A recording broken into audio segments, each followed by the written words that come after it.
Hey Aquarius, welcome to Eight of Cups Tarot. Working on your March reading. March is a little bit different because we're going to split it up first half of the month, and then I'm going to do another reading about mid-month for you guys. The energy is quite different at the end of the month than it is currently.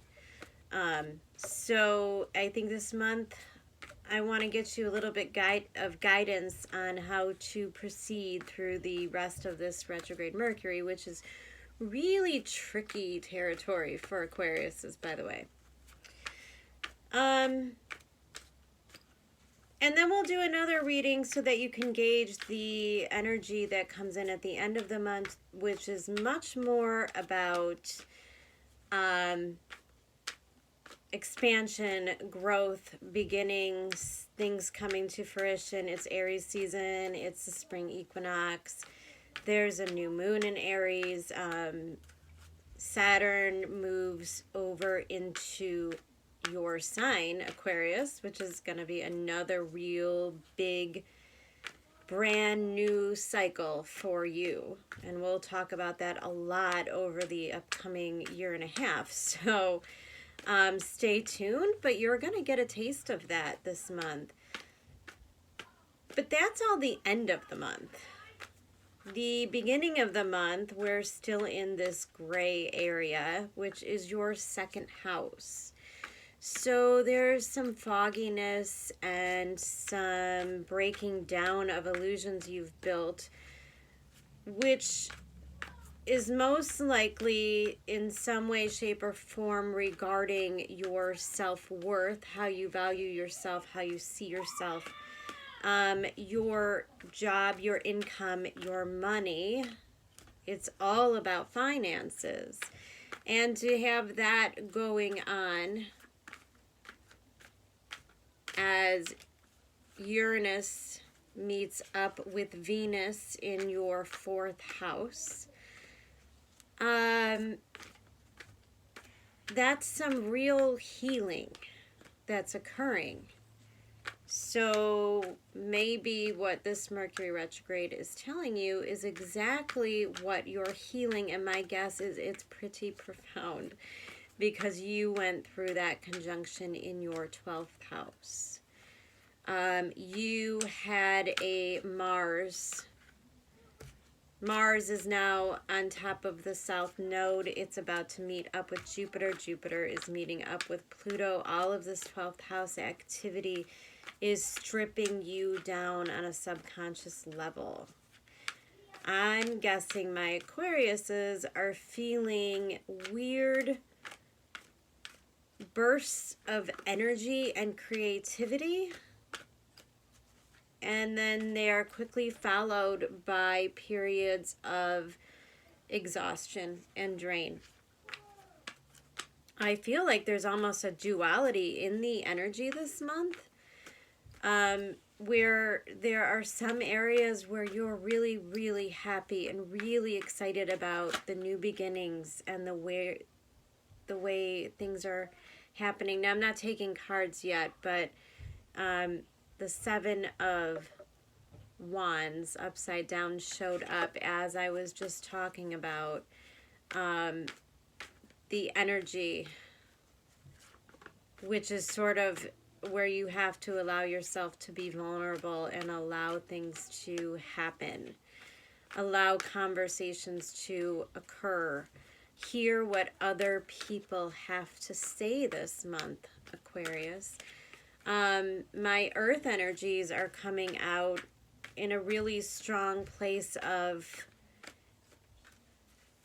believing in their intuition and allowing it to guide them. But my air signs and my fire signs seem to be in an area where they have to release the ego. And once they release the ego and they stop trying to protect themselves, great progress will be made. So everyone is getting real soft during this transit. And while we're soft, Jupiter is going to meet up with Pluto. And again, in your 12th house, this is where we could start to really understand that shadow side.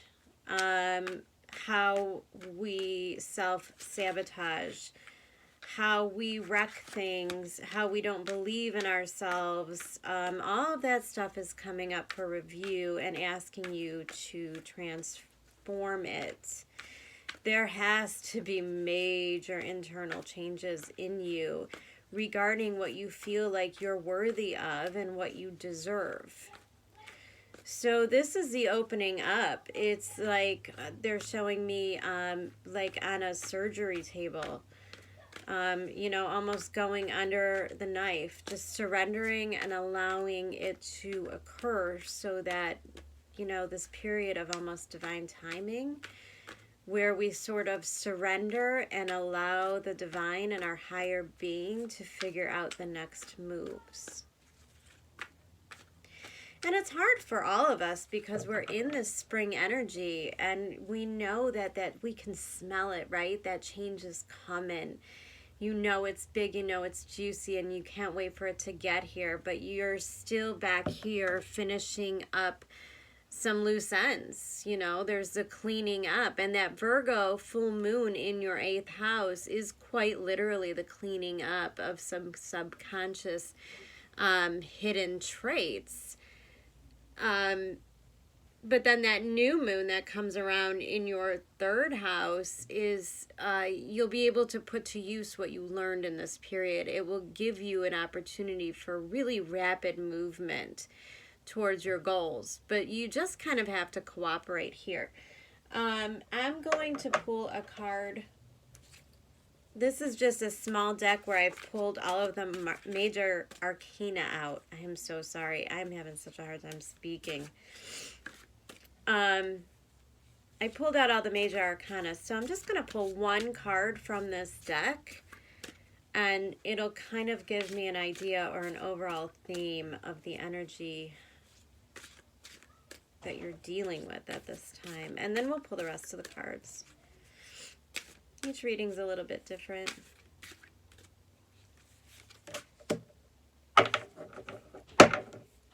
Twelfth house, Capricorn, the Devil.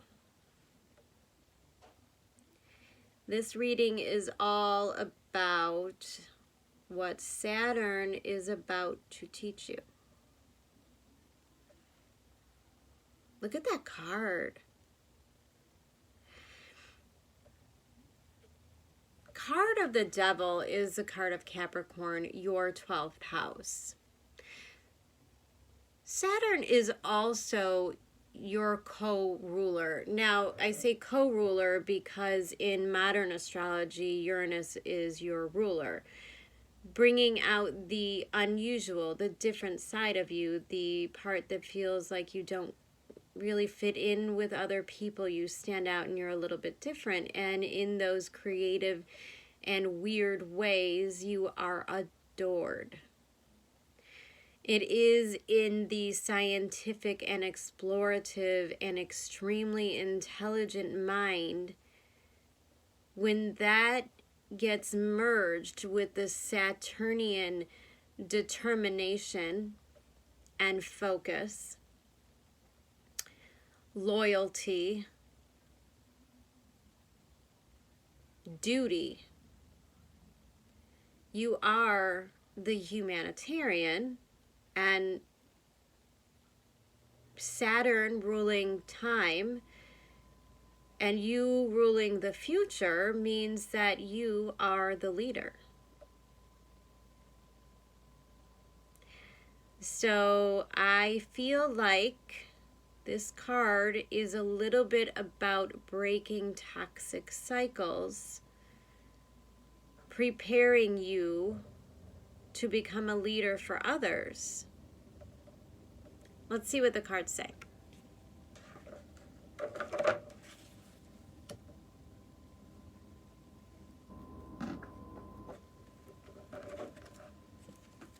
There's a duality in this card with the Devil.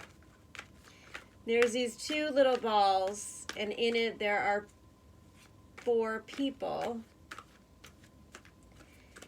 And in one way, they're all in different positions that speak to me. The top one is a card of prayer. A person in a kneeling position like they're praying. And then the rest of the body movements, it moves from praying to walking to floating to almost leaping and frolicking in the air like you've gained absolute freedom. But the other side of the devil, these people are in weird positions that do not allow them to move. They're all tied up in each other. Kind of like they're playing Twister.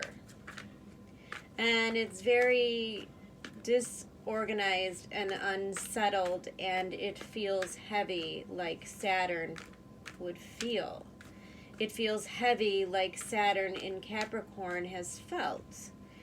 But I think Saturn in Aquarius is exactly what everyone needs in order to find that sense of freedom that we crave.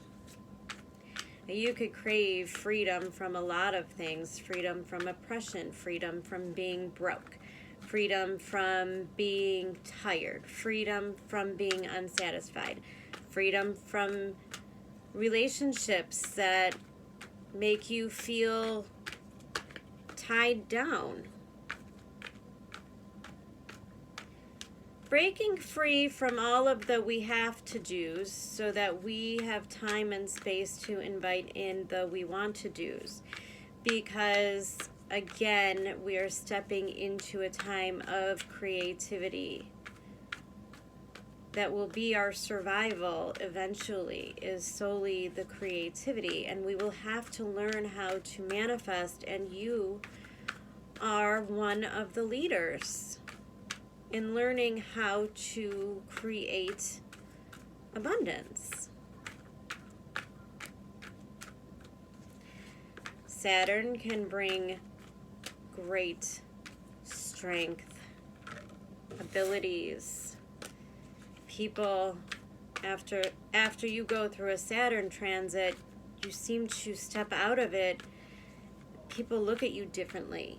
People look at you like you're a grown-up now.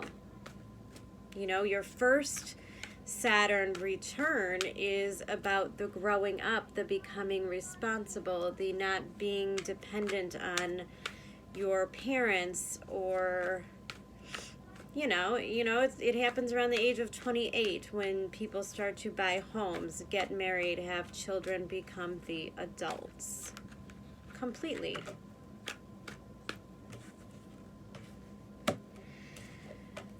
And a lot of reversals here, Aquarius, and I am absolutely not surprised at all. You are sandwiched between 2 energies that are sucking the life out of you.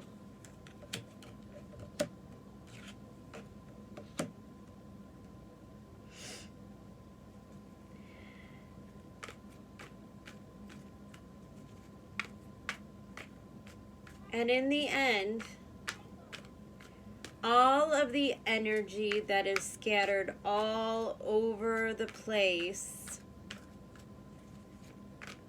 the inability to focus on any one important person or thing,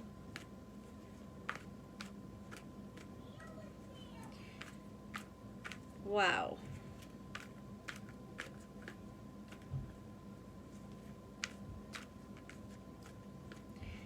This is really heavy, Aquarius. This is really not pretty.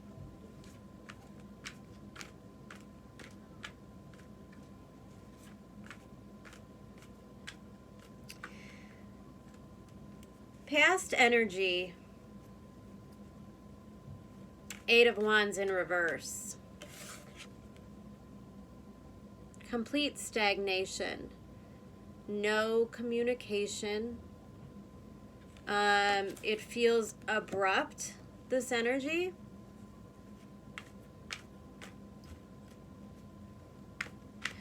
Maybe somebody walked out or cut off communication. This is a ghosting card. Maybe you ghosted somebody, they ghosted you.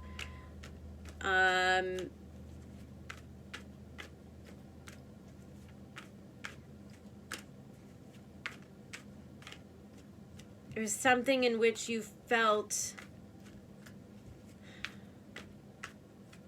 like you were almost juggling two different lives.